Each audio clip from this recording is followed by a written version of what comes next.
I'm Jackie Castillo, President and CEO of Legacy Ladies Incorporated. Thank you for joining us today for our virtual Just for Girls Teen Conference. So thank you for being here. This is something new for us since pandemic, so we're glad that you showed up.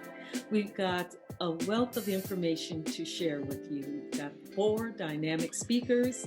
Each workshop will take about 20 minutes, but it's going to go quickly because the information is so rich and so fulfilling. So you're really going to enjoy it. So our speakers will be speaking on mindfulness, how to build generational wealth and manage your money. We'll talk about leadership, but from a social media standpoint. So that's a different twist. So I think you're really going to be interested in that. And also on human trafficking, something you really need to know about what the street talk is right now and how to protect yourself. So these speakers are going to take time with you today, so I really want you to pay attention. So before we begin, if you can find a quiet spot to be in, get a piece of paper and pencil, and once you've done that, we're going to get started. Now, one thing that I do every morning in order to get myself grounded and to be able to move out in the day and be in the present is that I do some deep breathing exercises. That's part of mindfulness. So I want us to go through that together. And we're only going to do 3 breathing exercises. So I'd like for you to breathe in through your nose for a count of 3. And when you get to the top of that, just hold that breath for about 2 seconds. Then exhale slowly for about 5 seconds. So inhale for 3 seconds, hold for 2, exhale for 5 slow seconds. Okay, you ready to get started? Okay, great. Let's do it.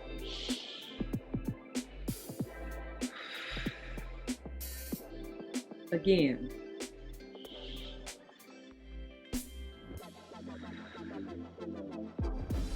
And the last one.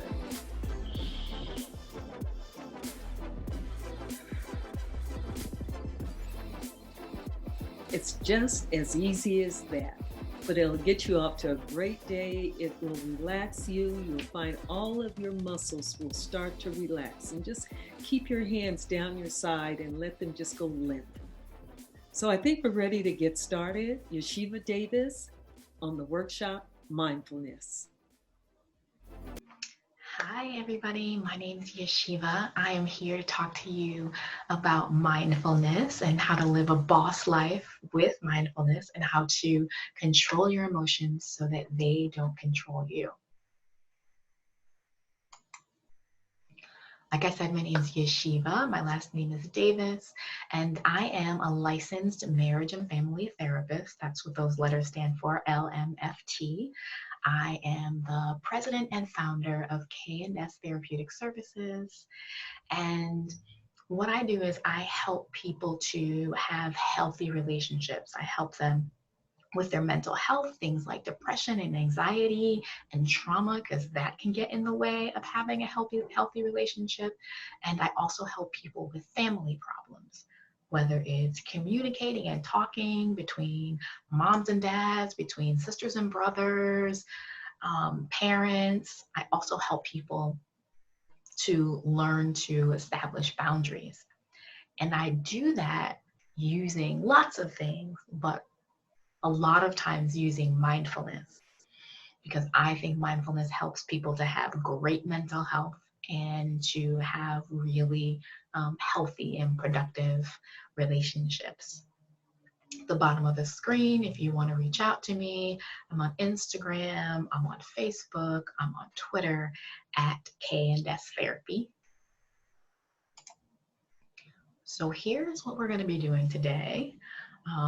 Talking about what mindfulness is, why it works, how it helps, and how to do it.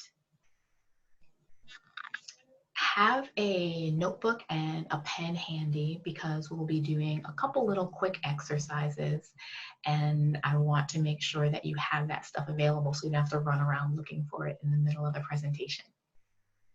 If you need to reach out, to me, you want to ask any questions, you need more information, again, you can DM me at Instagram.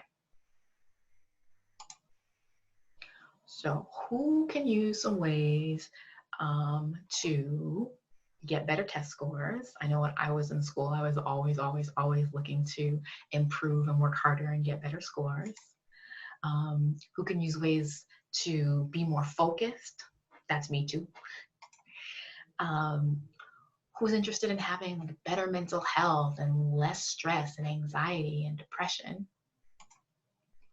Stress buster, can you use that? Like something to help you deal with the stress of school and life and future and goals and all those things that come with being a high school student. Who can use ways to have skillful responses instead of unthinking reactions? This is my favorite one. I love this. The skillful response. Once you get that down, everything else is gravy. And then finally, better decision making. So better test scores, better focus, better mental health, stress buster, skillful responses instead of unthinking reactions, and better decision making are all things that mindfulness can help you to improve and mindfulness can help you to learn. The best way, for my opinion, and for lots of people's opinion, to learn about something is to actually do it. And so we're going to do this mindfulness activity, and it's called a body scan. All you need to do is just sit in your chair, feet on the floor, and listen to the voice of the person who's doing the body scan. So here we go.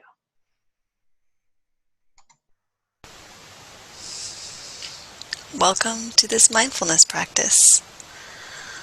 Let's get started by just finding a comfortable seat, whether that be on a chair, on the floor, or laying down, or even standing. Just finding a comfortable spot. And if you're seated, maybe just placing feet flat on the floor to feel the earth beneath your feet. Whatever version that you're in, let's all just gently bring our shoulders up to our ears, back and down, relaxing shoulders. Let's start with a nice big breath in, a nice breath out.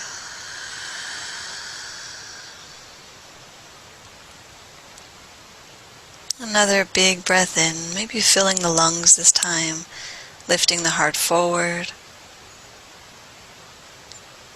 And exhaling on your own time.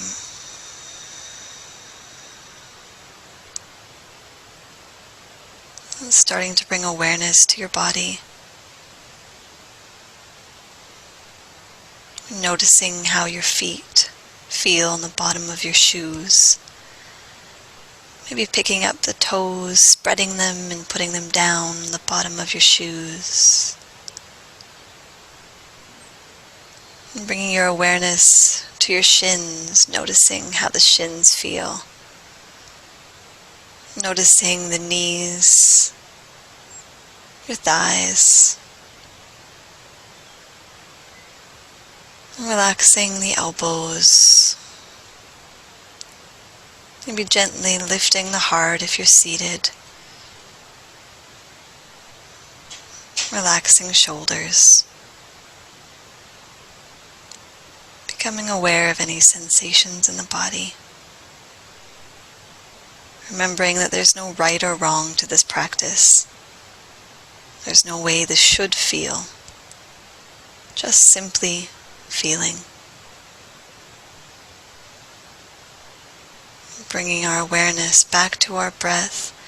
As we take an inhale in, let's fill our lungs again, inflating both of the lungs as the heart moves forward, and then exhaling out on your own time.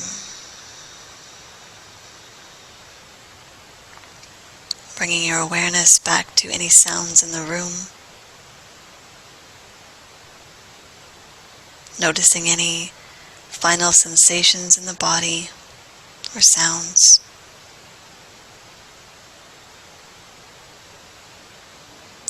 To complete our practice, I will sound a chime.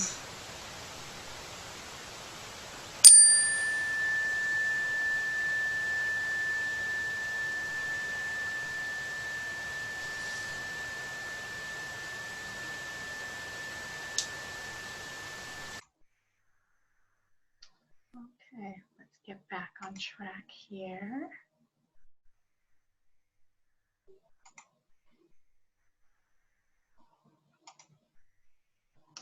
So usually I do like a little group chat when I do this presentation live, but since it's recorded for you guys today, take a minute, take out that pen and piece of paper or notebook and think about what that activity was like for you. What did you notice about yourself? What did you hear? Were your hands cold? Were your feet cold? Were there some tingling? Were your pants too tight? Was it difficult to follow her voice and listen to what she was saying? Was it easy? And why? Just take a minute and think about that.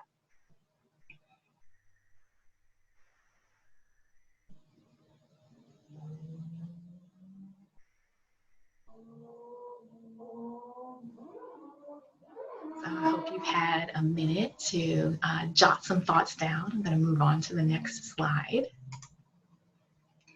So mindfulness is paying attention, essentially. It's paying attention to thoughts. It's paying attention to how you feel, your body sensations, anything that's happening to you right now. It's not about what's happening in the past. It's not about what's going to happen in the future. It's about what's happening right now in the moment. It's what's going on inside and what's going on outside. So maybe your stomach's growling and maybe the sweater that you have is really scratchy and uncomfortable on your arms. That's what mindfulness is, really paying attention. And an important part of it, I think the most important part, is you pay attention with curiosity and you accept whatever it is you're thinking about, whatever it is you're feeling, and you don't judge it. So if you're trying to do a mindfulness activity and you keep thinking about what you're going to eat for dinner, don't beat yourself up about that, right? You just notice it. Why do I keep thinking about that? Because my stomach is growling and I'm hungry. Okay, now let me go back to paying attention. That's all it is. If you are super judgmental and you are super critical, then you don't get the full benefit of it. Mindfulness trains our brain the way exercise changes our body. So it's a really powerful exercise. And it helps to get rid of what we call the monkey mind. And monkey mind is like when you pop from thing to thing to thing. Your thoughts pop from thing to thing and your actions pop from thing to thing. So you're on IG, then you're talking to a friend. Now you're thinking about homework. Now you're thinking about something somebody said to you. Now you're watching a YouTube video. It's really hard for you to learn to focus when most of the time your brain is doing that kind of thing. And it makes it especially hard to hunker down and study for a test or to sit down and start to prepare for SATs. So mindfulness trains our brain like a gym, and it helps to get rid of our monkey mind. It also lowers blood pressure, and it lowers your heart rate. It does a lot of really amazing things. So there are a lot of different ways to be mindful. So for me, I do what's called guided meditation, and we'll do a 2-minute guided meditation a little bit later. But I have to do guided meditation because I definitely can have a monkey mind. Like my brain will pop from one thing to the other, from email to Instagram to my phone to a text message, and that makes it really hard to focus and get things done. So for me, the guided meditation is the one. You can also do a body scan. That's just what we did, paying attention to your feet, paying attention to your legs, all of the different parts of your body to really help you focus on what's going on. You can also do what's listening to music. So it's not listening to music like, you're kicking back and you're listening to Meg Thee Stallion or Lizzo or somebody. that's great. Like music is great for mental health. So I definitely want to promote that. But mindful listening is when you're just listening to the background music, the background singers of a song, and you just focus on that. And if you find yourself listening to the lead vocal, you pay attention and you go back and you focus on the background singers. You can also do it with listening to a certain instrument. So if you love piano or, I don't know, the saxophone, just listen to the saxophone in the song. And if you find yourself, listening to the words or singing along, that's all right. Just go on back and listen to the saxophone again. There's another way that you can be mindfulness, and it's either through writing or through coloring. So a lot of people will use mindful journals, and how that works is you wake up in the morning, set your timer for 5 minutes, and you just free write whatever comes to your mind.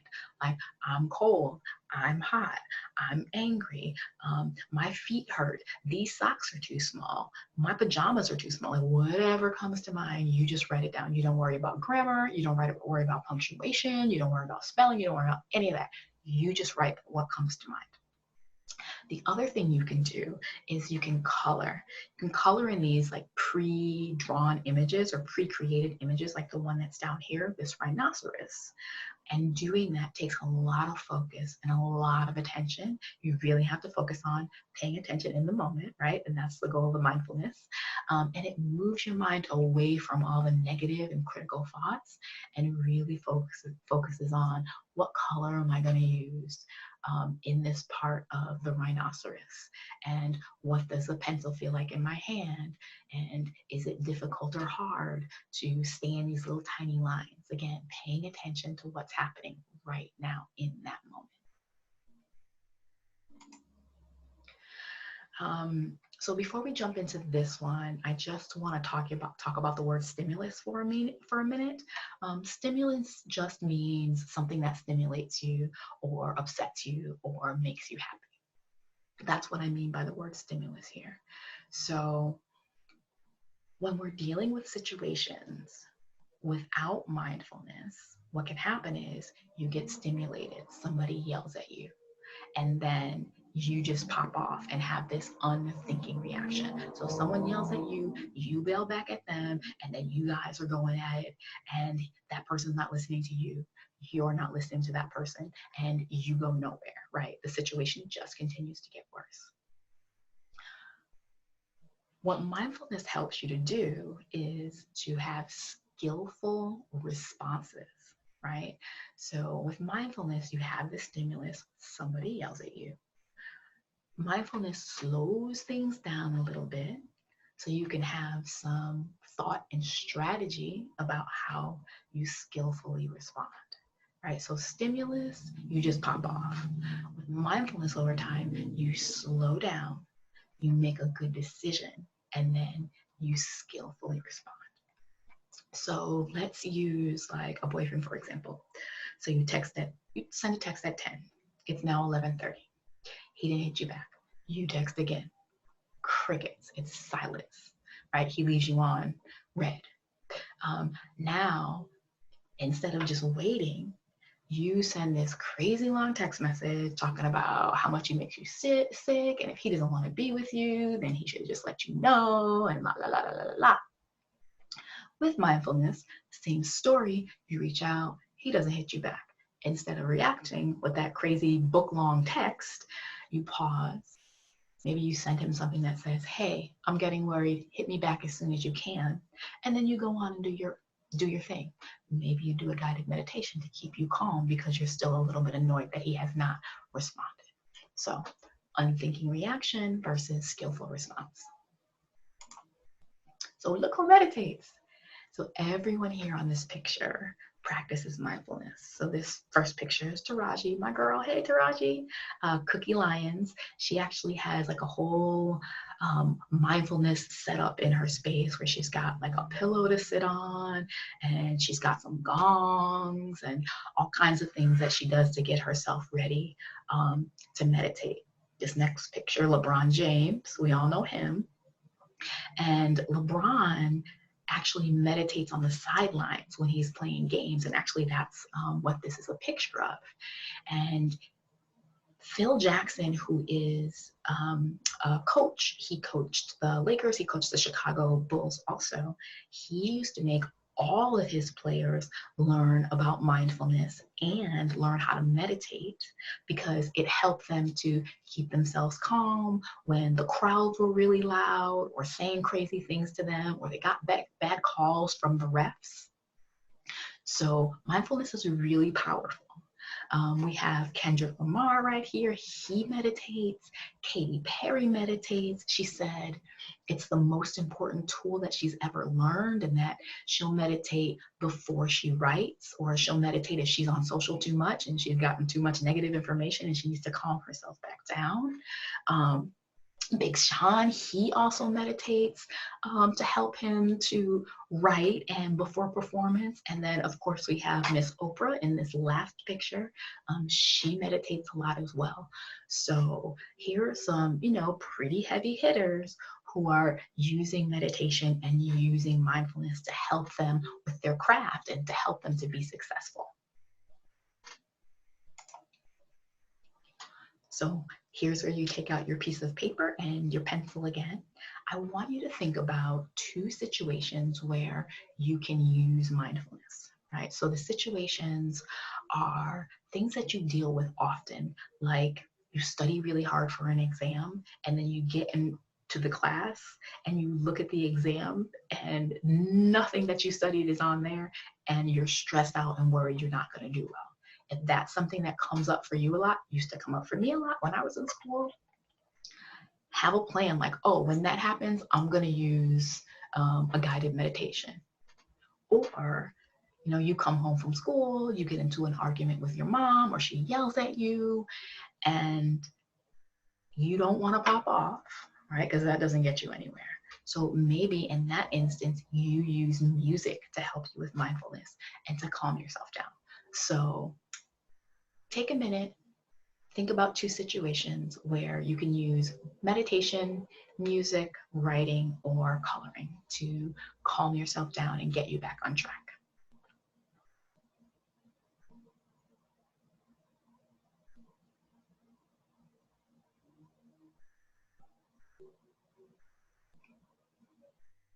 Okay, so I'm going to jump on to the next slide. Here we go. So mindfulness helps to train your brain. So remember how I said it's like a gym for your brain? It is. And next we're going to talk about how it actually trains your brain. Like what is happening when you do mindfulness inside your head? So I love these characters. I know they're cartoons and I know I'm an adult, but don't judge me. I love these. I love using them to talk about the brain because it makes it really simple. Sometimes when you talk about the brain, people kind of glaze over because they're like, oh God, a science lesson. But this is really good. So we're going to start in the front where the little orange part is right here. This is where it is on our actual head. This is our prefrontal cortex. And the nickname for that is Tex. And Tex is the smart sheriff. She's a fox. You know how they say Sly is a fox. So that's why she's a fox. So that's Tex. Then the next part is the amygdala. The nickname is Amy. And Amy's the jumpy superhero. And Amy's like back in here. Like the part of the brain where Amy lives is called the back brain, or the oldest part of our brain. And then over on the right, we have hippocampus, and the nickname is Hippo. Hippo's like deep down in there. Hippo's the librarian and is responsible for lots of things, but one of them is memory. So we have Tex, who's the smart one. We have Amy, who's the jumpy superhero, and we have Hippo, who is here, deep in, and is the librarian. So a long time ago, before our brains were really, really developed, we would survive by reacting automatically to things and instantly to danger. And this is the ancient part of our brain, and that's what Amy is. The thing is, Amy still sounds the alarm whenever it believes that we are in immediate danger. And when the alarm goes off, then our bodies prepare, Our bodies prepare to fight, to bolt, or to freeze. The thing is, the alarm goes off when we face, overwhelming or strong emotions like fear or anger and sadness. And so Amy will try to protect us when we're sad or we're scared, and mistakes us just stress for real threats. Almost like, think of it like Amy thinks a lion is chasing you, right? And that she needs to help keep you safe by fighting, by bolting or freezing. So for example, if somebody says something that's really mean to you and you get upset about it, then Amy's triggered. She thinks there's a lion. She thinks you are really physically in danger, but your feelings got hurt. It's a big deal, but you're not physically in danger. And the challenge with that is when Amy is in charge, we don't think clearly. We don't make good decisions. We don't remember things really well. And that can get us in a lot of trouble. We have a hard time focusing. Our conflict resolution skills are out of the window. We can't make good choices. We do crazy things. And when this happens, it's really, really hard, again, to make good decisions. So when Amy is in charge, fight, flight, or freeze, no connection with Tex, who's the smart one, and no connection with Hippo, who's the librarian. So next we have Tex. Remember, Tex is right here. Prefrontal cortex, she's the smart sheriff. So Tex is the part of the brain that's a little bit newer and that helps us deal with emotions and making wise decisions. She helps us to reach our goals. She helps with planning, right? She's the smart sheriff. She also helps with impulse control, and she helps us to overcome temptation. So, those little things that we're not supposed to do, but we really, really are tempted to do, Tex helps us with that. So when we experience a thought or an emotion, Tex asks, well, will this help us reach our goal? If the answer is no, then Tex is like, nah, we're not doing that. She kind of stops us from doing the crazy stuff that can get us in trouble. If the answer is yes, as in this will help you reach your goal, then Tex will be like, yeah, this is something we can do. We should do this. So here's another example of how it works in real life. So have you ever wanted to say something, but you realized that saying it would only make things worse? It's definitely a situation that has happened to me. I'm sure it has happened to you as well. And you bit your tongue somehow, and you managed not to escalate the situation. You managed not to get into that fight with the person. That was Tex, who was able to help you to make a good decision. How about this one? So have you ever felt really emotional and just said something terrible and it was awful, you wish you could take it back? Of course you have, right? Because we all have. We're human, we make mistakes. So at that time, Tex was not able to kind of get in there and help you to make the better decision.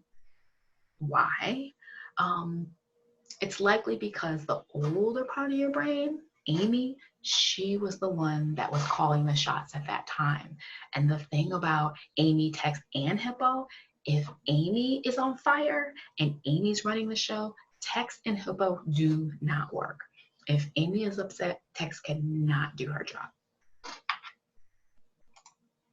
So finally we have Hippo, the librarian. He stores memories, he recalls memories. When Amy's upset, Hippo can't store memories or remember them. So Tex can't make good decisions. So they're all like a little unit, they work together. And it's hard to remember if something is safe or if something is dangerous when Amy's running the show. Because again, Tex and Hippo are not working well.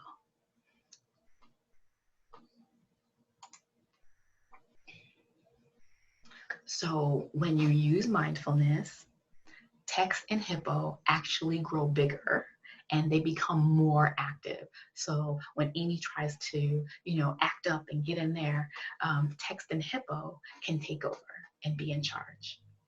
When you use mindfulness, Tex and Hippo control attention, they control impulses, and the monkey mind we talked about before, jumping from thing to thing and jumping from thought to thought. And when you use mindfulness, you're more likely to be able to make skillful responses instead of unthinking reactions.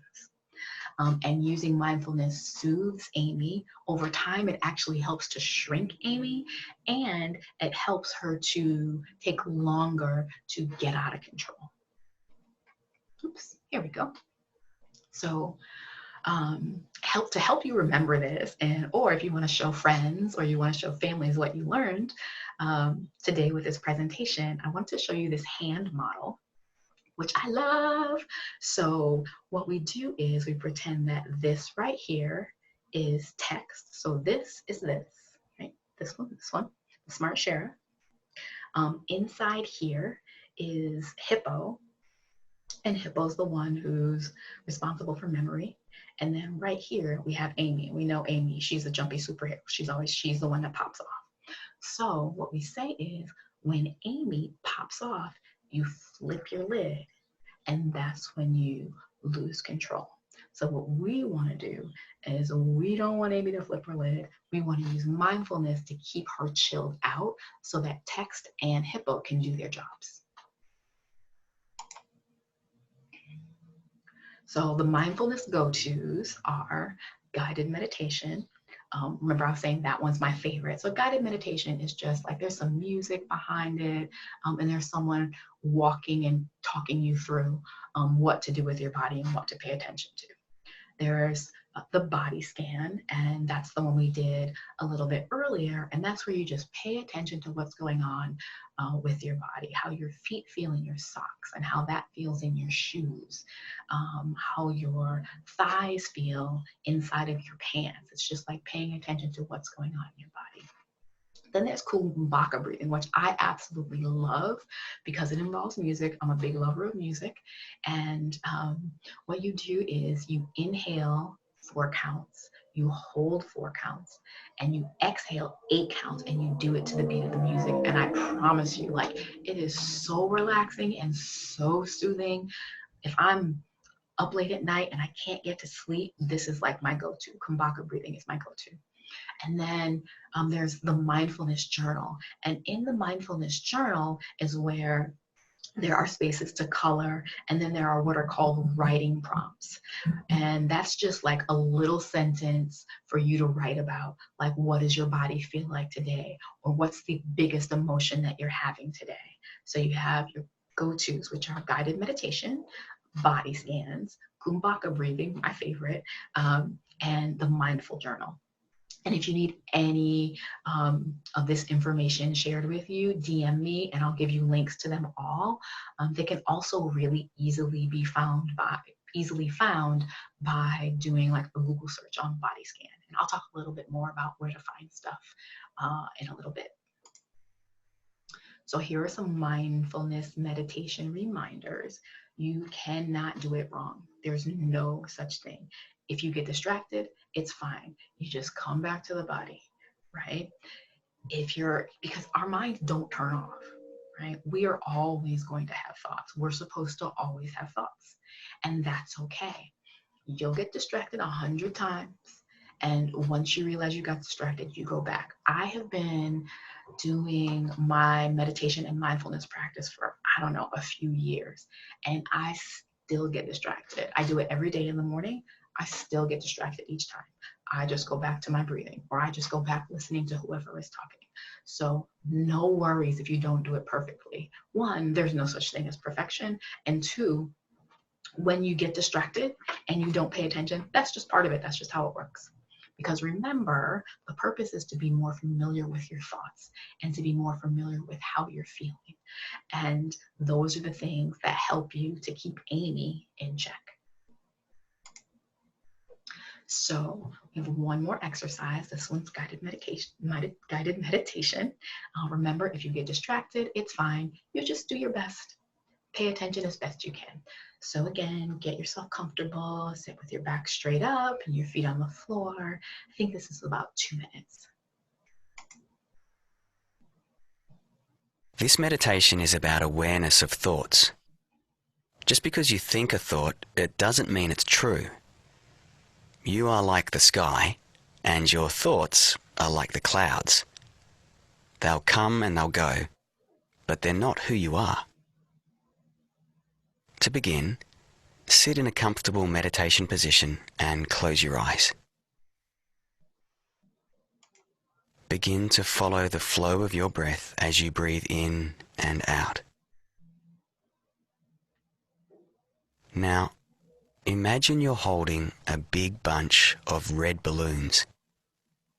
Every time a thought or feeling takes you away from your breath, imagine it as one of these red balloons and gently let it go, bringing your attention back to your breath.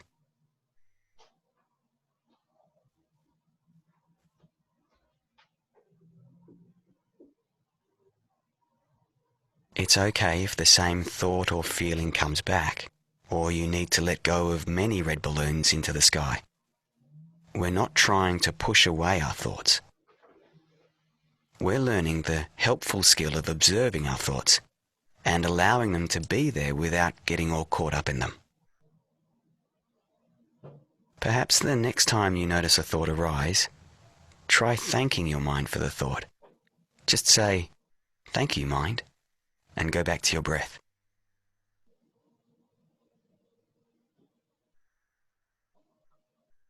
Notice as you return to school how often your thoughts pull you away from your present moment. Then try to imagine your thought as a red balloon floating up, up and away into the sky, and go back to your task. Now bring your attention back to your breath, and when you're ready, you can gently open your eyes. This Mindfully Back to School session was produced by ABC Radio in collaboration with Smiling Mind. Find the entire collection online by searching for the ABC Mindfully website. There, you'll find other short guided meditations, tailor. Back here. Here we go. So take a minute, think about what your experience was like. Did you try to judge yourself because you got a little distracted? Were you able to follow his voice the entire time? What was that experience like for you? How did your body feel? So we have come to the end of our time together, and I just wanted to talk to you about the resources that are available, right? Some of the mindfulness activities that we did during this presentation. They can all be found online with a quick Google search. So if you're interested in the guided meditation, if you Google Smiling Mind, you'll be able to find that pretty easily. It's on YouTube. This body scan, that's the one we did in the beginning. Stop, Think, and Breathe. If you Google body scan, Stop, Think, and Breathe, you'll be able to find that one pretty easily. Kumbhaka breathing, again, one of my favorites. There is an app called Calm, C-A-L-M. You can use it on your desktop or you can get it on your phone. I think it's free for the first 15 days. And that's where this Kumbhaka breathing exercise is. And then there's this mindful journal. And this is the one where you can write or color. And this is the one that has those writing prompts that I talked about, 5 minutes in the morning, writing how your body's feeling. So those are 4 resources that you have at your disposal to help you to start your mindfulness practice. And at any time, if you try to search these and you cannot find them, definitely DM me at KNS Therapy. So let's see. That is the end of our time together. I hope that you take one of the things that we learned, one of the mindfulness activities that we learned, and just try to incorporate it into your life so that you can get Amy under control and keep her under control, so that Text and Hippo are running the show, so that you plan well, you make good decisions, and you reach your goals.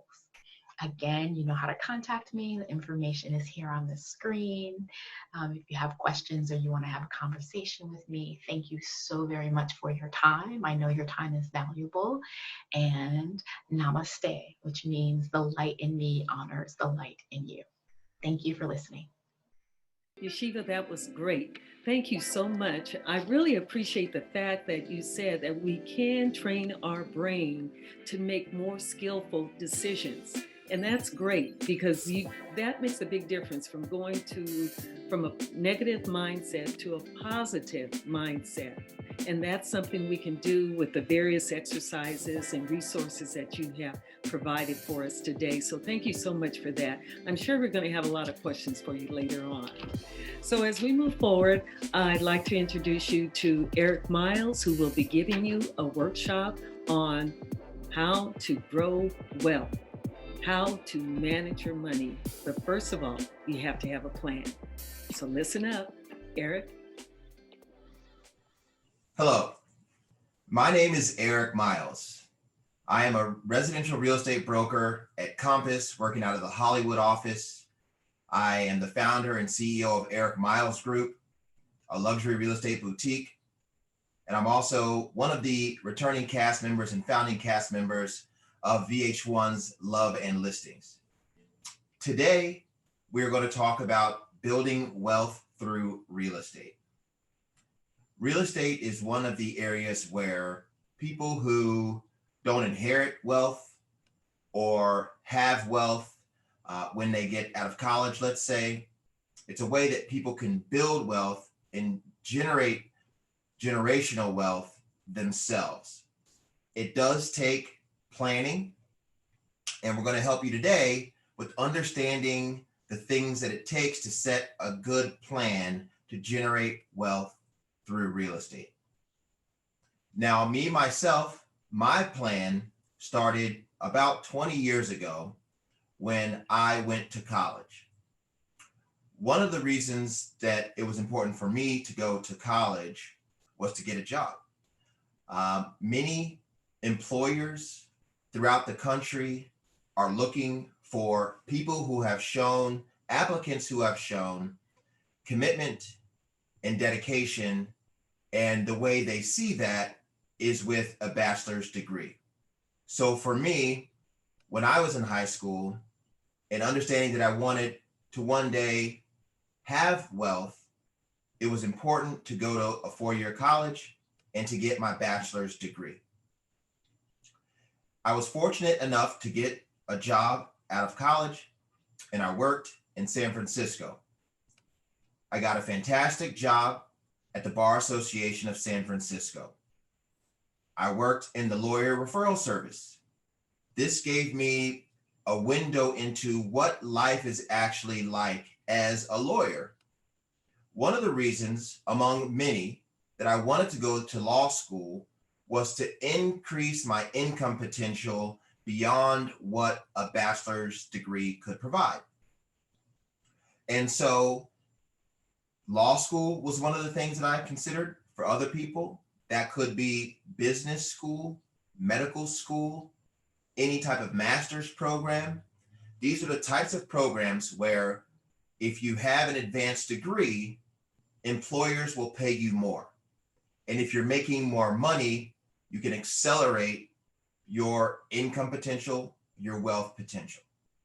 So I worked at the Bar Association of San Francisco, and not only did it give me experience, which I included on my law school applications, but it also gave me a pretty good indication of what life would be like as a lawyer, and I really enjoyed that. Another thing that I think is important when you're setting out your early plan is to really think long and hard about what you want to do, what you're passionate about, what you could enjoy doing for decades. Growing wealth, investing in real estate does require time. And if you are enjoying the work you're doing and it's producing a high income, you're going to be further ahead, as opposed to if you are changing jobs, you don't have a career path, You might not be making as much money if you are switching jobs, switching careers, and it just might take you longer to getting that first piece of real estate. So for me, it was time well spent at the Bar Association of San Francisco. I then applied to law school and got into the University of Illinois College of Law. Law school was important for me because I learned skills like contract review, understanding of real estate law while I was in law school.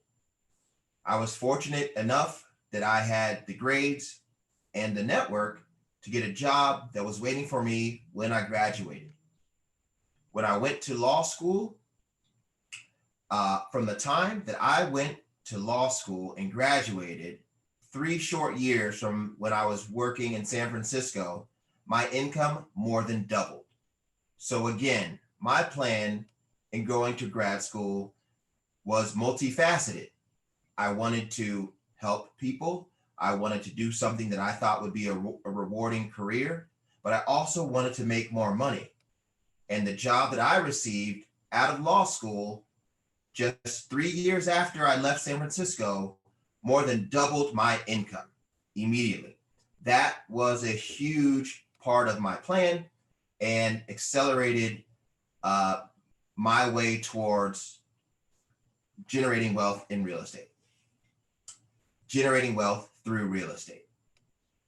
So with my income doubled, I moved to Chicago and I began working at a law firm outside of the city, practicing real estate law, assisting clients buy and sell real estate, helping landlords with landlord-tenant matters, helping homeowners defend their mortgages in foreclosure, and any number of real estate matters, including litigation. It was a very rewarding period of time. I got to meet a lot of people, interact with lawyers, judges, homeowners, professionals, all types of people. And that's the next thing that I want to talk about is networking. Along this path to building wealth, it does require information. And a lot of times, information comes from other people who you know. And so in undergraduate school, you're developing relationships and networking. In your job after undergraduate school, it's important to develop and culture relationships and network with people. And in grad school, even more so.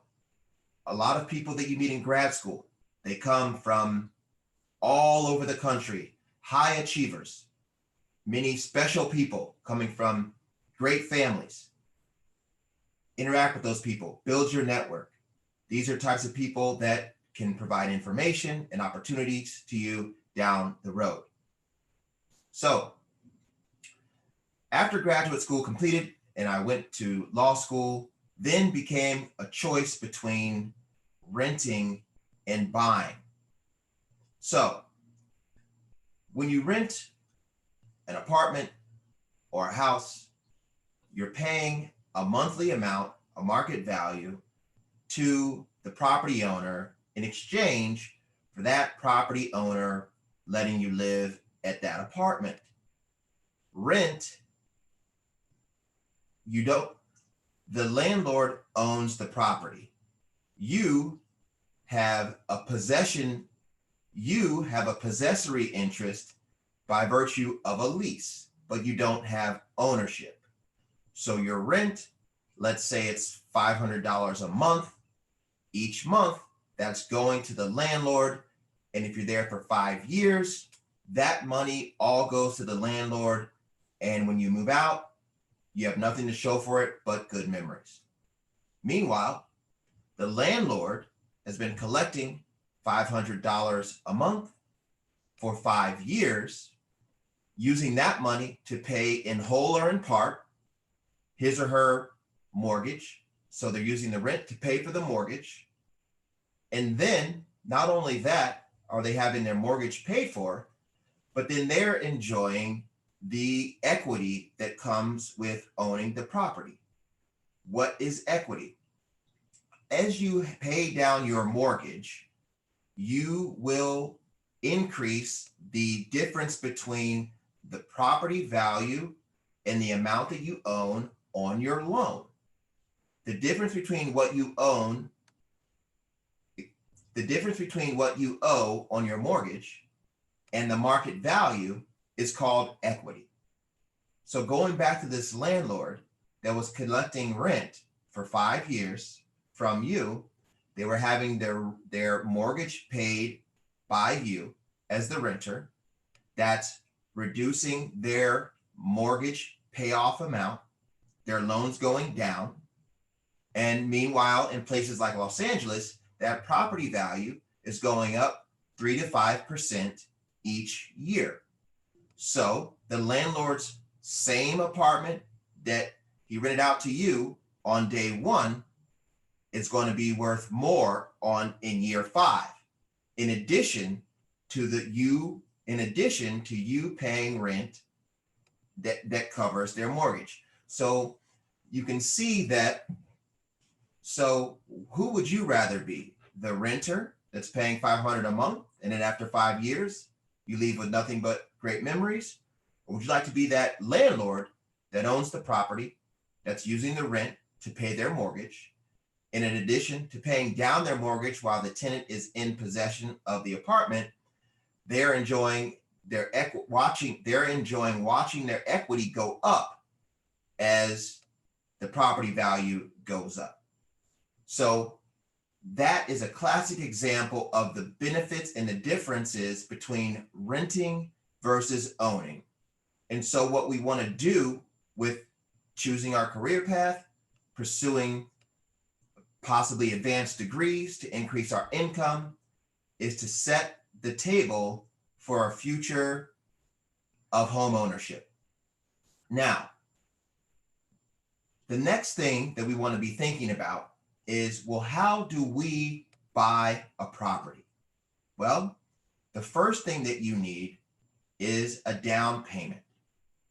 A down payment could be 20% for some properties, and for others could be as low as 5 to 10%.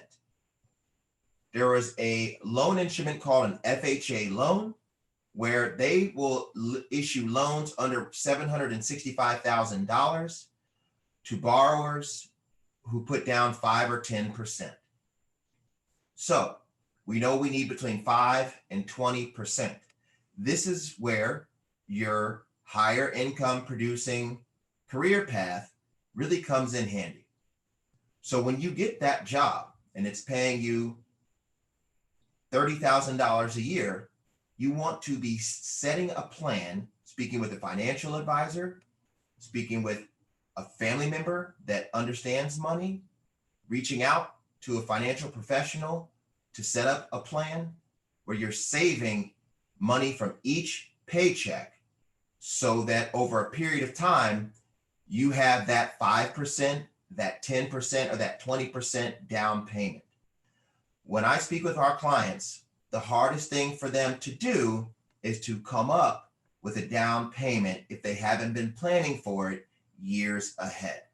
What we often find is that people work very hard, they get to a place where their income is high, and then all of a sudden they want to buy a house, and then they realize they need 20% or 5% to put down on the home, and they're not ready yet despite having high income. And so it's important that when you get that first job, whether that's $50 a month or $100 a month or $300 a month, what you can afford and what you can plan for, that you set that money aside so that you have your down payment ready. Once you have your down payment, it's time to talk to a mortgage professional. We've heard of Wells Fargo, we've heard of Bank of America, Bank of California. These are all great banks. Banks loan people money in exchange for interest. If you have your job, you have 2 years of tax returns, and you have your down payment money and credit over FHA, you can get an FHA loan with 650 credit The better your credit, the better loan you're going to get because the interest rate will be lower. But if you have those things, then you are going to be a great candidate for a home loan. You'll speak to the mortgage professional. They'll pre-approve you for a home loan, and then you're ready to go shopping for real estate.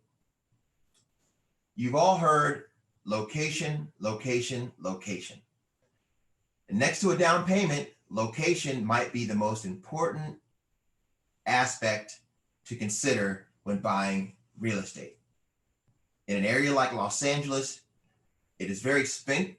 In an area like Los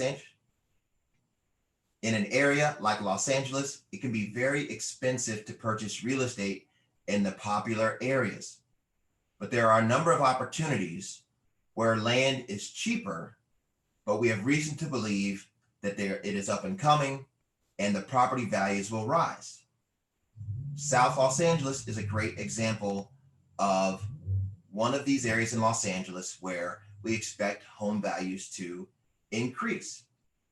And so there is an opportunity for first-time buyers, younger families, new families, or anyone in between to buy real estate that's less expensive than the already established neighborhoods in terms of the high property values, and have an expectation that they will receive upside on that investment. One of the things that's great about South Los Angeles, in particular Inglewood, is that there are major billion-dollar developments that are already in place or currently being constructed. There's the SoFi Stadium where the Rams and Chargers play. The Los Angeles Clippers are planning to build a stadium in Inglewood. There is the train line that's going up the Crenshaw corridor, the Baldwin Hills Mall. This development is likely to produce real estate returns for the owners in those neighborhoods. And so when you're thinking about a location, those are the types of things that we advise our clients to look for to get upside on their investment. Now, there's other clients, maybe you're a person that wants to live by the water. Venice, Santa Monica, those areas, while expensive, also Pacific Palisades, are great places to invest because you have reason to believe your money is safe in those neighborhoods in terms of the property values maintaining their current levels or continue to go up. So those areas are also great to invest in, but it just goes to show that you have a lot of choices to consider when considering real estate locations, and that it is important to think about why you are investing in a certain location and consulting with a real estate professional to help you make these decisions. And that's the next thing I want to talk about. You don't have to do any of these things alone. We talked about a financial advisor to help you set your plan for saving. We talked about speaking to a mortgage loan professional to help you get pre-approved for a loan once you have your down payment. And the next thing that's very important to do is to speak to a realtor or real estate broker like myself who can help guide you make a sound decision when it comes to where to invest. And then once you decide on a house and a location, to make sure you get that house at the right price and close it the first time. So the next thing that we're going to talk about is single family properties and multifamily properties.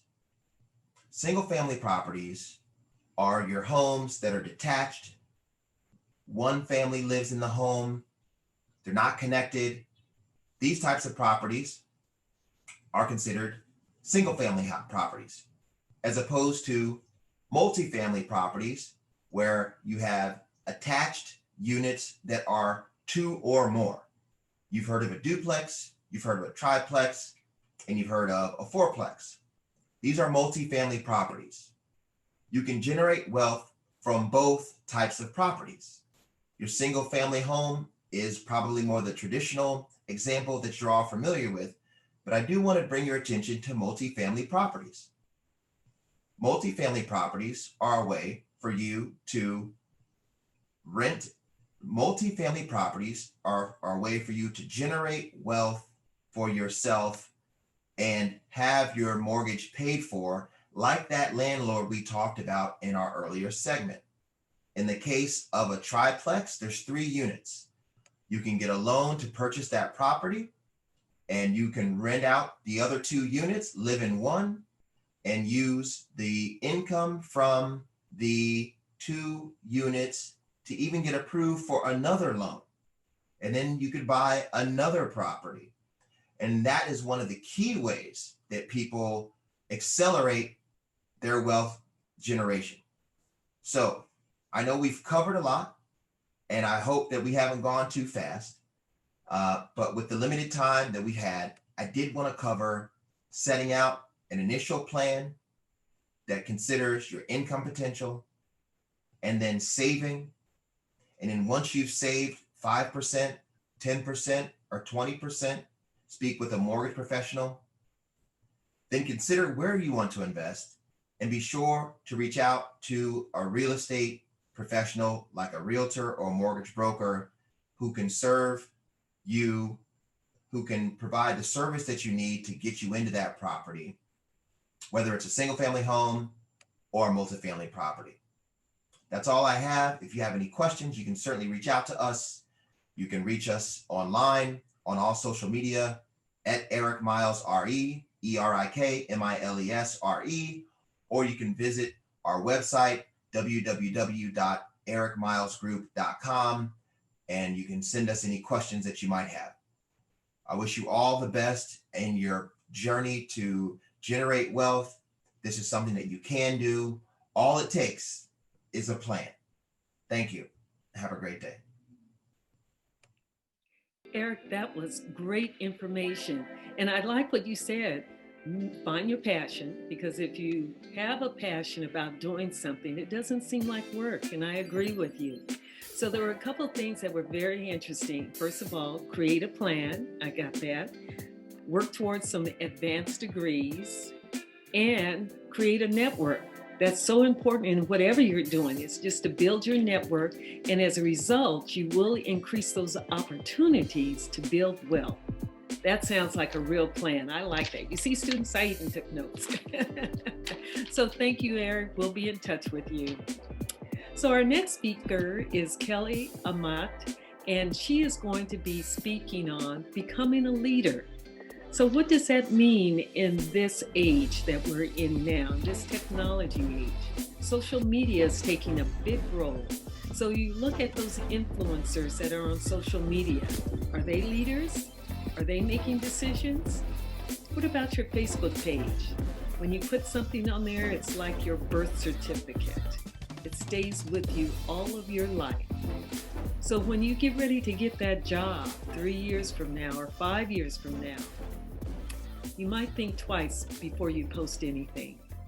So let's go forward and have Kelly give you a little bit more information. Kelly? Good morning, girls. Welcome to my presentation on digital leadership. So excited to have you all here today. You know, while we start, I wanted you to look around and see if you have a pen and paper, or perhaps you got your phone or an iPad. I'm not sure what you've got, but there may be some notes you want to take. So I just want to make sure you're prepared. While you're doing that, I'm just going to tell you a little bit about myself so we can start from there. My name is Kelly Amat. I've worked with the Girls Conference for many, many years. I'm very good friends with Avis and Jackie Castillo, if you know them. I worked with Avis at UPS for over 28 years, and I was the vice president of sales for UPS. So I had the whole United States for what we call the inside sales group, and I really had all the different types of customers at some point within UPS. So I had a really great career with UPS, and I was fortunate and blessed enough to have an opportunity to have an early retirement. So I've been able to do some more nonprofit work, etc. And I have 2 children. I'm married. I have 5 grandchildren. And I love to travel. So that's kind of a little bit about me. But I just wanted to start there because at UPS, leadership is a huge topic, and we talked about it all the time. The importance of being able to lead people, the importance of being able to influence people and get them to do things that perhaps, they hadn't thought they could even do, and to really think about the possibilities. And that's what I want all of you to think about today as we go through this presentation, because leadership's changing. It's really changing in regards to the digital or social nature that is occurring with all of our media. And so what was once in the past maybe old leadership is now becoming digital leadership. And I want to talk a little bit today about just the importance of social media for each and every one of you, and what you need to do to make sure that your reputation is one of strong, positive leadership, and that there aren't anything that would be holding you back as you move forward. So let's just look at this piece a little bit here about leadership in general. What is leadership? People throw that word out there all the time. And, leadership occurs in every different type of forum, in a family, at church, at work, at school, all those groups. There are leaders that start to stand out. And if you read this little definition here, it talks about, really social influence. And what social influence is really talking to people or having that influence over them to help them see a point of view that they might have not seen before. I think we all know in today's world, that whole term influencer, right? That's out there. And many people say, well, I want to be an influencer. Well, what you're really talking about in a lot of ways is you want to be a leader. You want to lead people to something. And it's really, not about a title. It's not about a position. It's really just about, again, that ability to influence people. And as you think about leadership, there's an old saying, absolute power corrupts absolutely. And you want to really think about your style of leadership. And the one that I listed here is called servant leadership. And that's where you actually are helping your people move forward. And as you do that, they help you move forward. If you're one of the folks and you get into a leadership style that's about intimidation or threats or things like that, it just doesn't work. And it doesn't work. It may work short term, but it just for the long term, it doesn't work. People don't want that type of demanding, authoritative leadership. In today's world, people want to have a part in the decisions. And that's really what servant leadership is all about. So let's just think about this a little bit more. And let's talk about the social side. You might want to make a couple notes here. How many of these are you familiar with? And how many of these are you using today? There are things like, again, Instagram, Snapchat, I know, very, very popular. Facebook may be popular with, you yourself, your family, et cetera, because it truly was set up to be more social. Pinterest has a large following and is really set up for if there's a specific area you want to learn about. As you get older and you start to look about professional careers, LinkedIn becomes very important. LinkedIn is kind of that professional site where people you can get jobs through LinkedIn, you can get connections, and you can learn a lot about careers and get, again, some great insight from other leaders on LinkedIn. Email in general, people are using so much text nowadays that email and texting kind of go together. They're really the communication tools. And then whenever you get employed at any company, there'll probably be some type of in-house system that's used too. But what's the most important thing about all this social media? I think the most important thing is that, remember, it's all public and it all can be tracked and it all can be seen by anyone for years and years and years. So, for me, none of these things existed when I grew up. And so you didn't really have to worry about saying things or having something spread out there, right? That maybe you never intended. Nowadays, people are just putting things out there that perhaps are rude, perhaps could hurt other people, perhaps are just cruel, or perhaps are just provocative in some way. And that will follow you. So some of the most important things as you think about, I want to be a leader of people. I want to help people, get to here, or I want to help people learn this, or I want to help them do this job. You want to be sure that your social media represents you in that way. Because if your social media has some taintedness to it, or something all of a sudden pops up, that could stop you from getting a job. That could stop you from becoming, in a network of other people if they saw that your social media describes someone that they don't want in part of their group, as part of their group. Again, what you really need to always remember is if you're going to lead a group of people, you really want to lead a diverse group of people forward. You don't want anything out there that's going to have someone question your opinions and your leadership. So all of this social media can be really good, and it can be a real strong connection and a connecting point for groups of people, etc. But there is a side to it, and I think we all understand that and know that because you've heard stories about it, where it can be a real detriment to you in the future. So I want you to really think about and write down which social media you're using now. And if you need to use all of those, maybe you can streamline it a little bit, cut a couple of them out, and think about what you're actually posting or putting out there for the world to see. Is that the picture of you want out there? I think this is a really important question for your generation as you guys come up into leadership roles. Again, you want to be able to use social media in a positive, leading way, not in a negative way. So I'm going to take just a second, let you think about that, and then we're going to talk a little bit more. Let's just talk about social media. Is it good?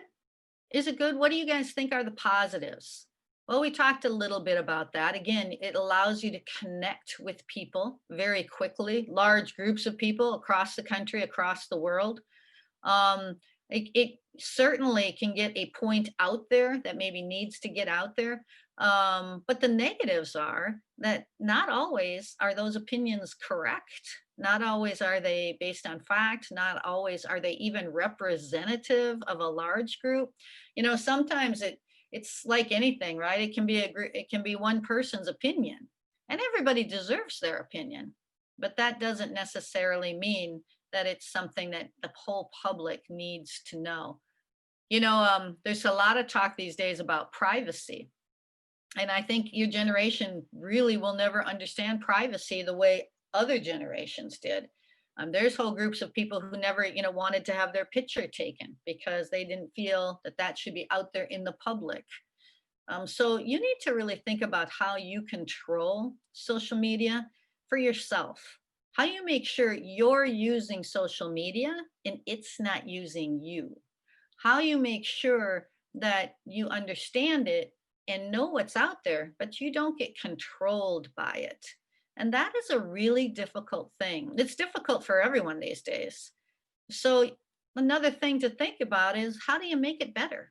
You may be one of the people going into some of these tech jobs, and you can actually have an impact on social media. How do you actually make it better? There's a lot of different things I think that are going to open up in the future in regards to social media controls or censorship. You probably heard a lot about that. A lot of big discussions going on right now, again, about how we use social media to make it better. That's a key point, because certainly social media is good, but it certainly can be bad. So think about that for a little bit as well. We talked a little bit about this. Why is it important? Number one, nowadays, that's where everyone finds their jobs. The employment opportunities really are going through some type of website, some type of connection or network. And so being able to get the employment opportunities, to establish, those close relationships with people all over the country, and especially if your family is separated and is all over the world or all over the country, what a great way to stay in touch. How wonderful that I can talk to my grandkids who live in Wisconsin And, I can see them. It's a wonderful feeling being way out here in California. So that's extremely important. And it's a huge positive. We talked a little bit about networking in general. And what's networking? Networking is really finding that group of people that's going to be able to help you along the way. We all need mentors and mentees, and we learn a lot, and you get into relationships with people where they can help see your blind spots, things that you might not see, and it will make you better. Getting feedback from people and feeling comfortable sharing maybe, things, vulnerabilities and things that you aren't exactly sure of is important, because if you can take that feedback, you'll get stronger and you'll get better, and it will make you a better employee, and it will also make you a better person all in all. So networking is a huge, huge piece. And I encourage you to join some groups out there that are really going to be positive for you. If you find yourself falling into a group that's doing a lot of complaining, not coming up with any ideas on how to make things better, they just want to complain or gossip or whine, you're not in the right groups, okay? And it's going to be more and more important that you shield your brand, your reputation on social media, because you can't be a good leader if you have a poor relationship with social media, or if you have a poor reputation, okay? Obviously, you want to use social media to gain knowledge. We all know that, right? You can look anything up. You can get the definitions for things. You can learn how to do things. And all of that is a wonderful wealth of knowledge for us. And staying up to date on current events, extremely important. There's been so much out there about our politics, right? And I hope you have all been watching this, and I hope this is one of the things you're going to make better, right? All of our election criteria and all of that. But it's really important to stay up to date with world current events. We're not the only country. There are many countries out there that are really struggling right now. And helping them and helping the world community is so critical. So again, you want to think about leading not just in your family, not just in your church, but keep broadening the circles. And that will help you become a very, very strong leader overall. I really want you to have some homework. So I hope you were able to find a piece of paper or at least have your phone or something nearby. There's a movie out there. I don't know how many of you have Netflix. If you don't, find a friend or see if you can find someone or somewhere to watch a movie called The Social Dilemma. I highly recommend it. It's probably about an hour and a half long, and it talks really about our dependence on social media and our phones, right? Our phones, they become part of our anatomy. And what you really want to think about, again, extremely important to use social media, and that typically is now done on your phone, but it's also important to put the phone down. And what you're going to see in The Social Dilemma is you're going to see really how we're being manipulated in a sense by social media, and how what you click on, you start to get more of, because there is a computer behind all of it that's going to send you more and more of the same thing. And what happens is you never see the other side. So you have to literally force yourself to turn from this and start looking at some of this. And then you'll start getting a lot of things from this point of view. So it's critical that you don't allow yourself to get just pulled towards one thing. And this can happen a lot, even with personal relationships. So you think about things going on in your school or with friends, and someone's talking about a friend and posting negative things, and you get drawn into that. You have to be able to get out. And I think what this movie will show you, and it will make you really go, is it's going to show you how dependent we all are. And it's going to talk about how we do it differently. The people who actually created Instagram and who created Facebook and the likes, the thumbs up like, they put this movie together. And I would say it's something that every single kid should see in school. But since I know that, school's not even in place right now, I just highly recommend it for you. So write that down as maybe something you can look for or something you can try to watch. Okay. And then I talk here a little bit again, practice putting down your phone, try setting it down for maybe like 30 minutes, just put it away, or maybe an hour. I'm telling it's hard. It's hard for me. And I mean, every time a text comes through, when you hear that little ding, or every time you see something come through on Instagram or something come through on Snapchat, it's hard to not pick it up immediately. But the more you can do that, the more control you have. And that's what it really comes down to be a good digital leader, to be a strong leader during digital times. You have to control the digital side. You have to control the social media. You can't let it control you. And don't forget about books, okay? Whether you're reading them on a Kindle, whether you're reading them on your iPad, whether you're reading them on, I like just a real book still. There are so many good books on leadership. And I highly recommend Malcolm Gladwell as an author. There's a book called Outliers. It's awesome. There are a ton of books on leadership. And if you ever need any recommendations, I know that Legacy Ladies will be able to get that for you. And then the most important thing is, just staying positive while everyone around you is negative, and realizing that, what media shows is probably about 10% of the population's view, or 10%. They'll show the same video clip over and over and make you think it's 100,000 people that think that way. And it's not. It's maybe, again, 100 people. So realize that your positivity has a huge impact. Your leadership can have a huge impact. And we need it. We need it as a country. We need it as a city. We need it as just the human race, right? And I get so excited when I look at a group of girls who has so much potential and has so much possibility, right? So what I want you to know is, no matter what your opinion is, make it positive, right? Try to find a way to come up with a solution of making things better. People will follow you then. You will be a great leader, and you'll be able to use social media to its biggest strength in making you a great leader for the future. All right. Well, I hope you gained a little something. Again, my name is Kelly Ahmed. I'm very excited to be here, and I really wish you all the best as you move forward with your goals on leadership. Again, thanks so much. Bye. Thank you so much, Kelly, for that information.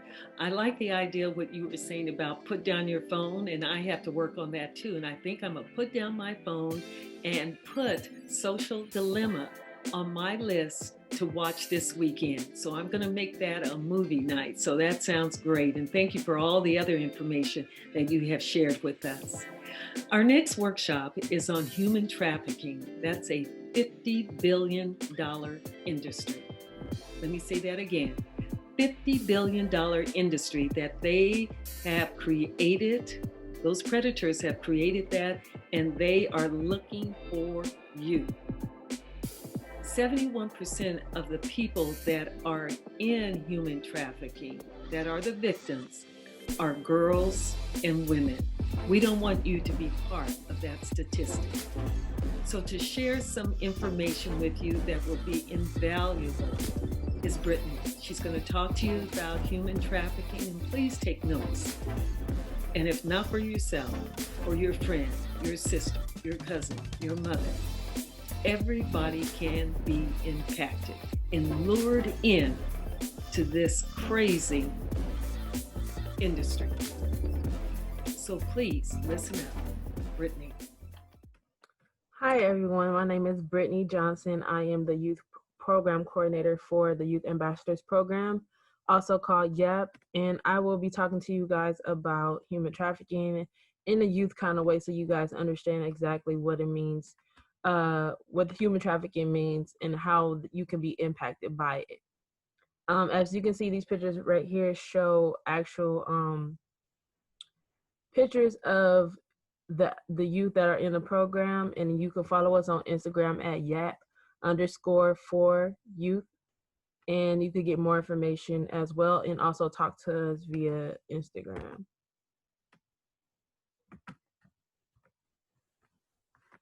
Okay, so the Youth Ambassadors Program is, our mission is to educate and empower youth on factors that make them vulnerable to being trafficked, which means we give you reasons and ways why traffickers come after youth, and we make our youth become leaders of the community to educate other youth on ways they can prevent themselves from being trafficked as well.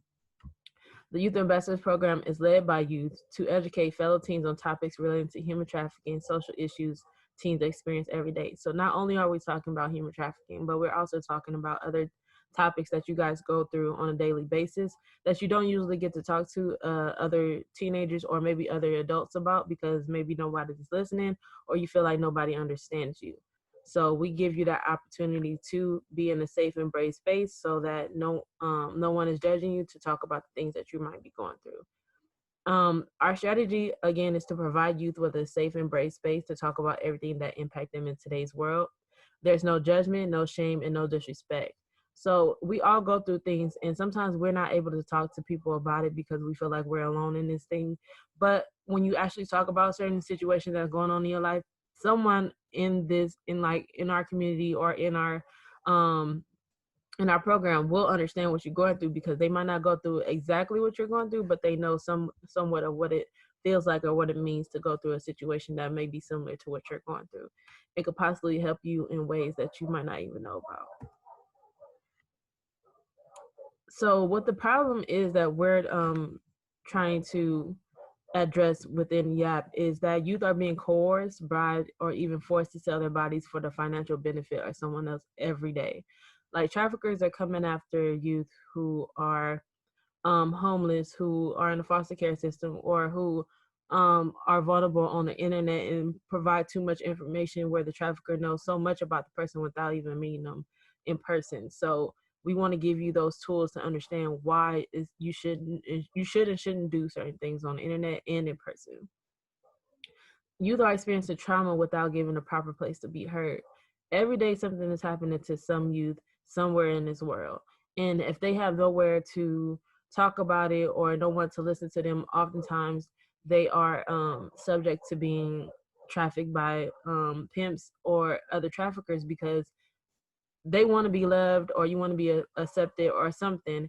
And those traffickers understand that, and they're going to give you what you need until they finally have you fully under their control. And then they snatch every type of freedom, every type of love, acceptance that you once wanted. They snatch it away from you and you become their property. So our solution is educating youth on the ways they become vulnerable to human trafficking. As I said before, we allow youth to express themselves without feeling being judged or disrespected. We don't want to make you feel disrespected. We don't want to make you feel judged.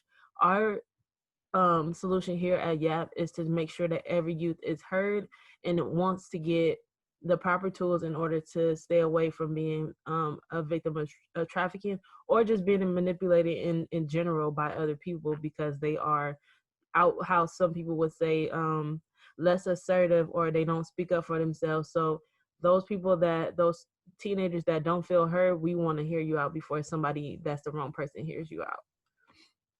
So what we offer at YAP is an 8-month program that provides youth with fun and interactive learning discussions about everything they experience in life. You might think like 8 months is a long time, but it is a long time, but we only meet once a month.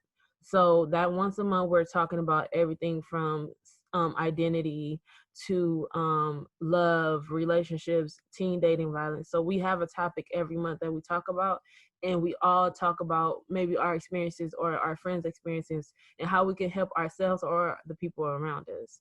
We also have field trips. Due to COVID, we had to stop the field trips, and we give out gift cards. After you complete the program, you get a certificate. And I know some high schools, they require volunteer hours, where we help with those volunteer hours within the community. We have music, snacks, and so much more. Like, it's legit a fun experience that you all should take advantage of, because this information is good to know. And then when you become more educated on this topic, you're able to talk to other people about it, and then they'll be able to be like, oh wow, like this person knows a lot. So these are some of the things that we're talking about. And yeah, we talk about relationships. social media, identity, self-esteem. We talk about God because we are a faith-based organization.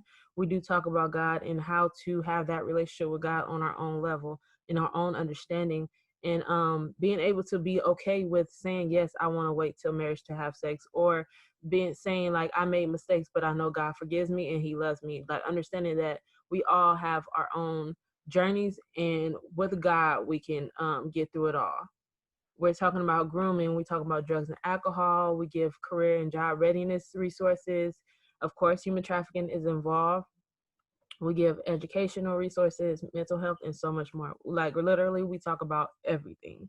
So, yeah.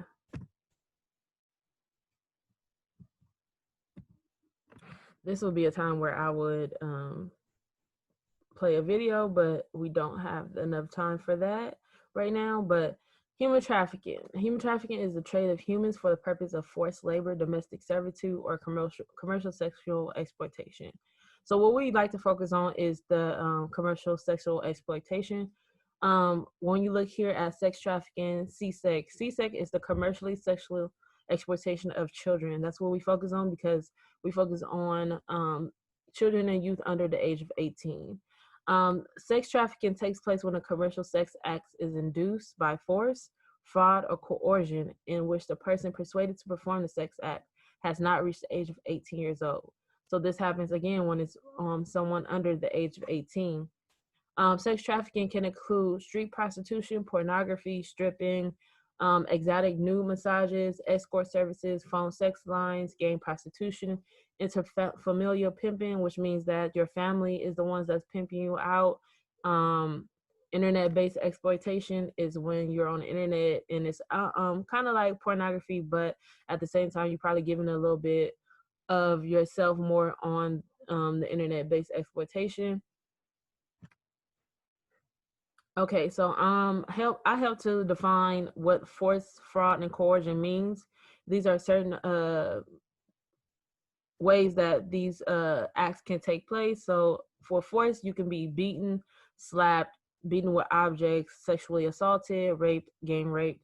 With fraud, it could be withholding your wages, lying about working conditions, lying about the promise of a better life. This is what the pimp does. Like this is what fraud means. When a pimp he gives you gives the victims false promises. He would probably say like, oh, well, I could promise you more money to help your family. I know y'all struggling, so this money will help y'all. And when you think about it, like if you're desperate for money or for survival, you're kind of willing to do whatever it takes to survive.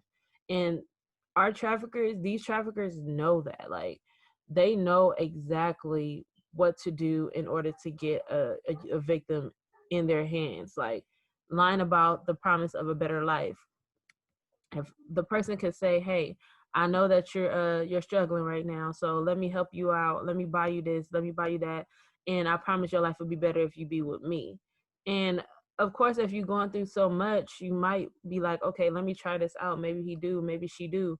And you could tell that the person has money because based off of the clothes they wear, the brand names they have on, the kind of car they drive, and stuff like that. So you automatically assume like, hey, this person might be okay. Like you might think they're okay, but in reality, they might not be. Blackmail is a big one because then the trafficker will try to get as much information out of you as they can and use that against you if you ever try to say no or I don't want to. And they'll use that as a way to get you to do certain things, to say, hey, remember you sent me that new picture? Well, I'm gonna put it all on the internet and show your parents because you won't come and meet me tonight to do what you got to do. Things of that nature is a example of fraud. Now, coercion is the threat of serious harm or restraint, intimidation, emotional abuse, climate of fear. Modeling abusive behavior is very prominent because if you're being abused at home, then they're kind of going to model that behavior after they kind of mold you into being under their control. Because if you're used to abuse at home, sometimes we normalize those behaviors and think that, oh, if my mom beat me, then if my boyfriend beat me, then it's okay. When it's not okay. But in our minds, we can kind of normalize these things because it happens so much in our lives that we think that it's fine. Some more information about sex trafficking. It is estimated that 1 in 12 children and youth have experienced sexual victimization. Most of the victims of sex trafficking have experienced sexual abuse as a child and continue to experience sexual abuse as well. Sex trafficking is also trading sex acts for anything of value. So food, money, drugs, gifts, a place to stay, your rent, that is considered sex trafficking if you're exchanging sex for any of those things or more things. Like approximately 97% of children and youth will with any sexual experience will experience future victimization. So what this is saying is basically, if you have a history of sexual abuse, it's more common for you to be a victim of sexual abuse in the future due to your history. Not saying that it always happens, but approximately 97% of children and youth have those experiences. 13 years old is the average age a child is first exploited through prostitution. 13 years old. So just think about it. If you're 13, almost 13 or past 13, you're still in that that category of being victimized by a trafficker. They started as young as 8 or 9 years old, sometimes even 5. So 13 is just the average age. It's not the saying that they're only out looking for 13-year-olds. So pimps shop for the victims online in shopping malls, bus stops, schools, after-school programs, foster homes, park, restaurants. Basically, any place a teenager or a child is at, that's where a trafficker is, and you will not know what they look like. You will not know that they're a trafficker because they look like a normal human being. Some you can possibly tell with the tattoos on their face, or you see a older man or older woman with a lot of teenage boys and girls around them that are look like they're friends and not a parent or a responsible adult. Pimps invest a lot of time and effort in forming a bond with their victim. Like I said earlier, they're going to do their best to make sure that they have you under their control. So if they feel like you never had name brand shoes or clothes, they're going to buy them for you in the beginning. If they feel like you rarely get gifts from your from ex-boyfriend or girlfriends, they're going to buy you those gifts because they want to make you seem like they're different than your exes. They're going to give you affection if you don't receive it at home. If you tell them, like, my mom doesn't tell me that she loves me, my dad doesn't give me hugs, they're going to give you those things to make you feel at home and secure in them, and then they'll show you their true intent once they start exploiting you. The pimp's use of psychological manipulation, physical violence, and rape can make the victim feel trapped and powerless. So psychological manipulation is very important to understand because once you got the mind, you got everything else. So it's important to be aware of when you feel like somebody is manipulating you and trying to get you to do things that you don't want to do. And when a person, sometimes it's sad, but when a person is too nice and doing too much, you kind of want to be on your P's and Q's about why they're doing those things. And ask questions. Don't be afraid to ask questions. Don't be afraid to get the real intentions of a person. And it's sad that you have to do those things, but in reality, this is how things work in this world. Like, you need to know why a person is doing these things. And the answer, because I love you or just because you're a great person, is not always the correct answer. You want to know more. You want to dig deeper. Ask questions. If you suspect human trafficking, call the National Human Trafficking Hotline. The number is right there. More statistics. Teen sex trafficking is real. It's scary and it's devastating, both mental and physically, to its victims. They have our victims in general have a lot of psychological and mental health concerns and issues after they leave the life, and it's because of all that they go through and all that they see, and it's hard for them to get over that devastating experience. Many victims of sex trafficking report prior abuse and neglected early childhood before being forced into performing sexual acts. As I said earlier, most victims of sex trafficking come from a background where they were exposed to violence at an early age. And so they are more preyed upon by traffickers because sometimes they're in households where there's a lack of supervision, or they're in a foster care system. And usually our youth in foster care system that have just say not so good backgrounds and behaviors are often the ones that traffickers go after because nobody is really looking for them.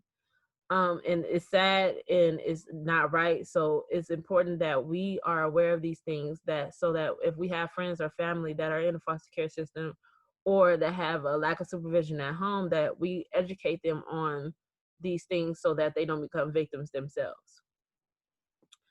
Homelessness, mental health issues, low self-esteem, no family support, and drug and alcohol use are basically ways that are the traits that traffickers go after. So if a kid is homeless, they're going after them. If a person has a mental health issue, they're going after them because it's easy to manipulate somebody with a mental health or a developmental delay. If you have low self-esteem, they're coming after you because if you have low self-esteem, it's easier to persuade you to do certain things, especially if they promise love and acceptance and belonging. If you have no family support, like I said earlier, no one is looking for you, then it's really important that you understand that traffickers come after kids and youth who have no family support. If your basic needs aren't met, if that means that like you're not getting food on a daily basis, you don't have a place to call home, your basic needs, if they're not met, the pimp will meet them for you, and then he will turn or she will turn on you. Drug and alcohol use, that's one of the biggest concerns that we have of our youth because drugs and alcohol play a major role in a lot of our youth being victims of sex trafficking, because once you take a drug and you don't know the dosage or how your body's going to react to it, you could black out or anything could happen. And when you're under the influence, you don't have the same control as you would have if you were sober. So just say if you wanted to fight somebody, you couldn't fight somebody back if you were under the influence as good as you could if you were sober.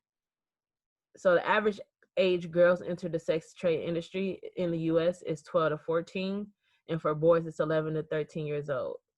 Yes, boys are victims of sex trafficking as well. Primarily it's girls, but we don't hear too much about boys because boys are less likely to admit that they were victims of sex trafficking due to societal pressures and labels that are placed upon them. But boys are victims of sex trafficking as well as our LGBTQ youth who experience these devastating experiences as well. Victims often come from communities impacted by poverty and violence. Okay, so these are just a few pictures of traffickers that you might know of or you might not, but as you can see, they come in different races, they come in different gender. They may seem normal, like a normal person that live on your street or something like that, so you have to be cautious of everybody.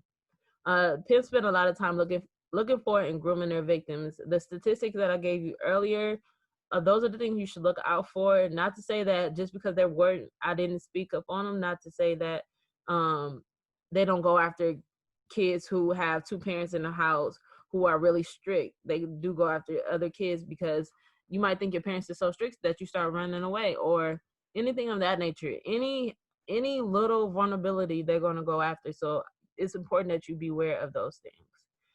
Pimps can look like an ordinary guy or girl. Pimps may be non-traditional, like a family member who pimps out their child for drugs or rent money. That is also considered sex trafficking, as I call it, interfamilial pimping. Pimps are predators and referred to as traffickers as they commit crimes of human trafficking.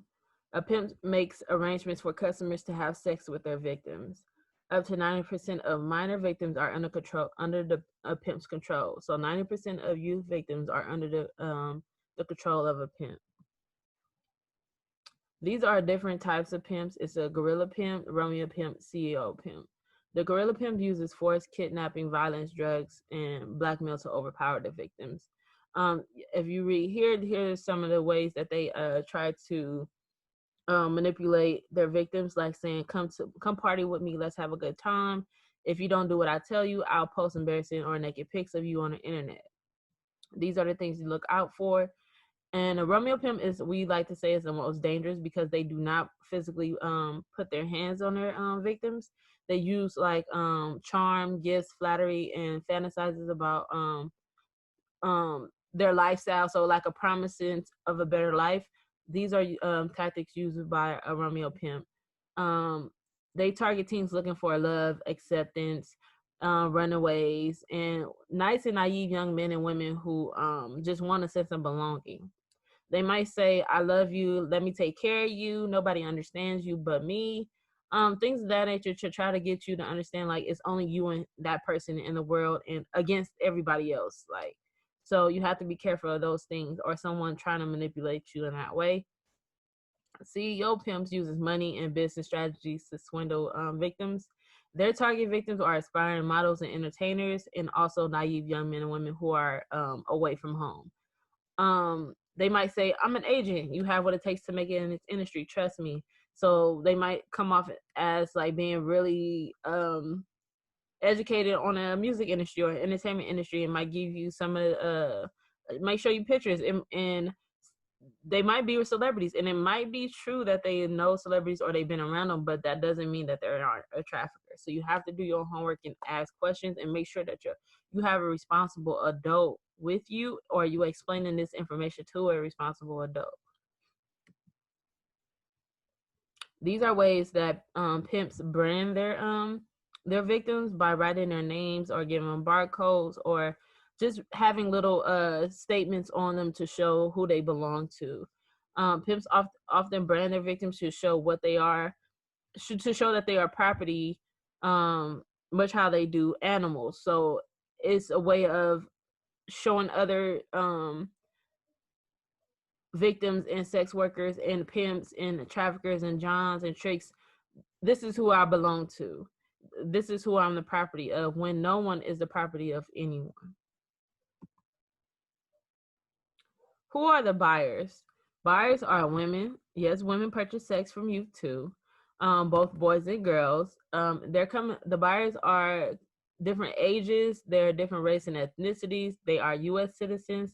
They come from various backgrounds, and they're primarily men. Most of these men are in long-term romantic relationships with other people, yet they still buy sex from youth and adult sex workers. 75% of buyers say they first purchased sex between the ages of 16 and 25 years old. So why is it so hard to identify a trafficked victim? It's hard because victims frequently move. They're not in a place long enough to form social connections, and they're always on the move.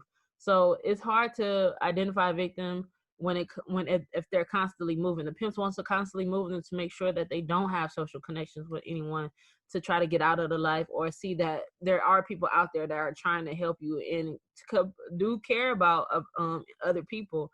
But then you also have those people who just don't care and try to manipulate and take advantage of others. Also, distrust of the public. Personal experiences and discrimination has pushed victims away from seeking help. If you labeling other people as, oh, he or she is a hoe, or this person ain't about nothing, if you negatively labeling people and they really need your help, they're not going to come to you or anybody else, because the way they've been treated before, they automatically feel like it's best for me to stay where I am and under the control of a pimp. The lies and false stories. Victims are trained to tell lies, have fake names, fake social security numbers, and they make changes to their physical appearance. Their true identities are lost. So most of the time, majority of the time, the pimp changes the victim's name so that she no longer associates herself with who she was born as or he was born as. So if your name was Victoria, he might change it to Jessica, and Victoria becomes lost because Jessica is now this person that she has to be, and so she kind of molds into this person that the pimp wants her to be. So if he wants her to be Jessica, then she has to be fit that profile of who Jessica is. So what can I do to protect myself? These are the things that you can do to protect yourself from being trafficked. Don't get used to being abused. So these are some of the things that abuse might do and might make you feel. So abuse may make you feel like you're not enough. Abuse may make you feel like may make you struggle to see the beauty in yourself. Abuse makes you feel disconnected from your true self. It can make you feel vulnerable and afraid. It struggles to put your guard down, and you struggle with nightmares and flashbacks. Abuse is not normal. If you're getting abused at home, you should talk to a responsible adult that can help you get away from that abuse, because abuse should never be normal. Nobody should ever be putting their hands on you on a daily basis, or nobody should be abusing you in any other way. Even verbal abuse is abuse, and nobody should be abusing you. Know the difference between true love and fake love. True love is when a person appreciates you for who you are, they listen to you, they forgive you, and give you the freedom to be who you are, and gives from the heart. They don't expect anything back. Fake love, they try to change you into this perfect person of who they want you to be, and fake love always talks and never listens. Fake love seeks revenge when something goes wrong, or they feel like you did something wrong to them. They try to seek revenge back to you and do you the same way or even worse. Fake love is controlling. They allow you to any freedom, and they want you to be under them 24/7. Fake love gives because it wants something in return. If they give you a Nike shirt, they're gonna want something back in return. So that's not love. Love gives freely and from the heart and doesn't expect anything back. Love is more action than it is a feeling. Due to COVID, it's been a higher rate of youth being exposed to traffickers online. So these are the things you need to ask yourself. Are you isolating yourself more than ever, and why? If you're isolating yourself, that means that you're more vulnerable to being trafficked because you're online. You may be online a lot and you're seeking validation or acceptance from other people, or you're so bored nowadays, which I understand. You're so bored that it's just like, you know what? Instagram is popping right now. So Snapchat is popping. So I'm about to see TikTok. Like, I need to do something and do it fast because I'm about to go crazy. And we all understand that, but it's certain things that you got to understand. Like, people out here lurking, trying to find youth and kids that are on these websites. What can understand, like, ask yourself, like, what can and can't you control? Like, the school being disrupted, and there's a social unrest, and this virus itself, like the COVID-19 virus, you can't control those things. Like, we can't do anything about it. But what you can control is your self-care. You're planning for the future. What are you going to do in the future once all this is over? What are you going to do with your friends on the weekend? Plan for a girls' day or a guys' day that's safe. And virtual get together, like go on Zoom and have a virtual get together. Act like y'all at the park and something, and be in everybody's backyard or outside, and act like y'all together. Eat some chips, have some food. Just have a good time as much as you can, safely. You can also control your thoughts and your actions. So if your thoughts are negative, your actions are gonna be negative, and you're gonna feel negative, and you're gonna be depressed, and you're gonna have a horrible day or week because your thoughts are telling you otherwise. If you feel like you're having bad thoughts, you need to be aware of it and change them ASAP.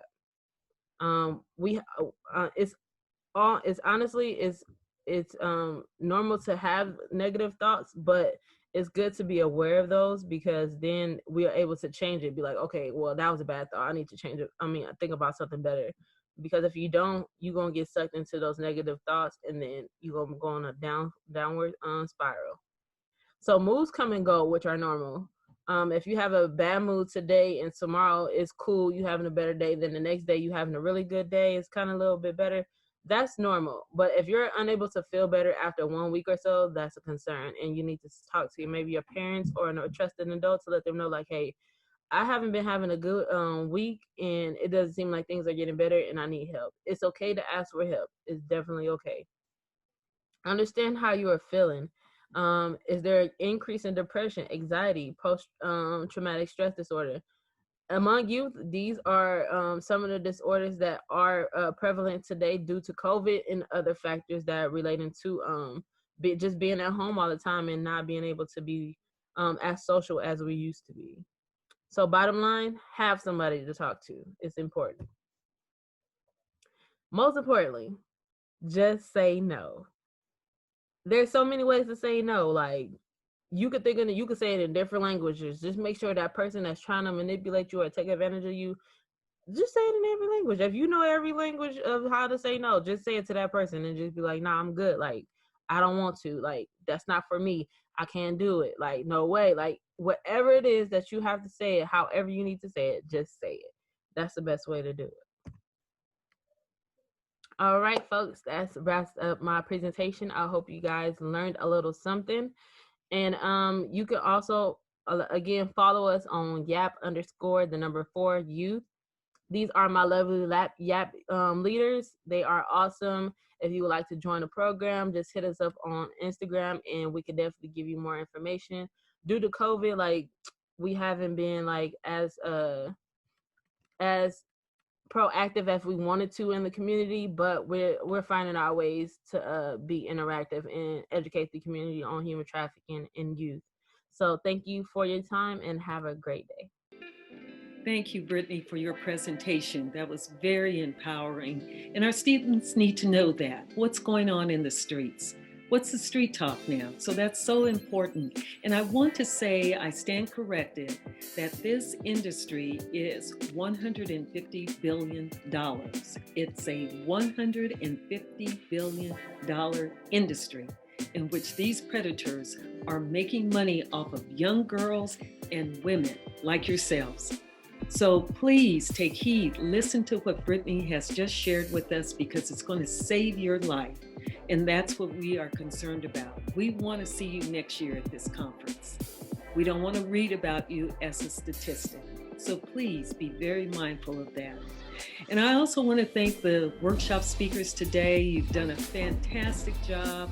Thank you so much, Yeshiva, Kelly, Eric, and Brittany. Thank you so much. We want to have you back next year and see how we've developed and where you can take us next. So thank you so much for that. And I also want to thank the people that have been working diligently on this project, on the conference. That's Avis Gibson, Trina Norman, Miyoshi Price, Kyle Jordan, and Benita Pilgrim Perkins. Thank you all so much for your time. I know I can always count on you, and you come through every single time. So thank you so much. And until we meet again, mask up. That's so important. Mask up. We'll save a life. Save your life and someone else's. So we'll look forward to seeing you next year, and have a wonderful holiday. Thank you. Bye-bye.